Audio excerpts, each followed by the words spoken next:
এখন নিজের জীবনকে কোরবানি করে দেই। আমি ইনশাল্লাহ ততটুকু সাহস আমার রয়েছে এবং বলার সাথে সাথেই যাই থাকুক আমার জীবনকে কোরবানি করে দেবো আল্লাহর রাস্তায়। আমাদের হিজবুত তাওহীদের শীর্ষ নেতা ইমাম হোসেন মোহাম্মদ সেলিম, তিনি আল্লাহ রাসূলের প্রকৃত ইসলামের ডাক দিয়েছেন এবং তিনি আল্লাহ মনোনীত ইমাম, তিনি আল্লাহর সাহায্য প্রাপ্ত ইমাম। তিনি প্রতিদিন সংগ্রাম করছে, লড়াই করছে, এজন্য আমরা তাকে অনেক ভালোবাসি।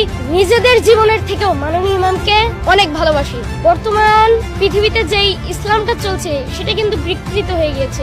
আল্লাহ রাসূলের সেই 1400 বছর আগের ইসলাম নেই, তার কারণে এই গোটা পৃথিবীতে শান্তি নেই এবং সেই শান্তি ফিরিয়ে আনার জন্যই আমরা যদি ঐক্যবদ্ধ হয়ে কাজ করি তাহলে ইনশাল্লাহ আশা করা যায় আমরাই দিন প্রতিষ্ঠা করতে পারবো এবং আল্লাহ রাসূলের সেই 1400 বছর আগের ইসলাম প্রতিষ্ঠা করতে পারবো। হযরত মুহাম্মদ সাল্লাল্লাহু আলাইহি সাল্লামের যুগে একজন সাহাবী ছিলেন, সম্ভবত হযরত আলী রাদিয়াল্লাহু তাআলা আনহু। তিনি কিন্তু 11 বছর বয়সী তো আল্লাহর দ্বীন গ্রহণ করেছে।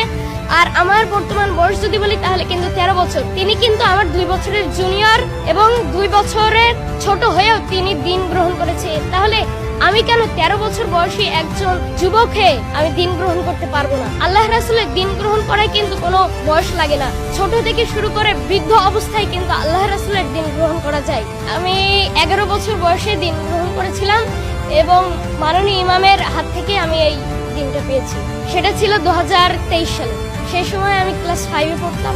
দেখেন, আমরা যদি আল্লাহ রাসূলের 1400 বছর আগের ইসলাম প্রতিষ্ঠা করতে পারি তাহলে সারা পৃথিবীতে একটা শান্তি বিরাজ করবে এবং আল্লাহ রাসূলের সেই 1400 বছর আগের যে একটা নারী যখন শত শত মাইল সোনার অলংকার পরিধান অবস্থায় চলে যেত, আল্লাহ ছাড়া আর কারোর ভয় ছিল না, সেই ইসলাম প্রতিষ্ঠা করতে পারলে সারা বিশ্ব শান্তি প্রতিষ্ঠিত হবে। এখন আমাদের লক্ষ্য হচ্ছে আল্লাহ রাসূলের সেই দ্বীন প্রতিষ্ঠায় আমরা কাজ করছি এবং ইনশাল্লাহ আমরা একসময় সফলতা অর্জন করব।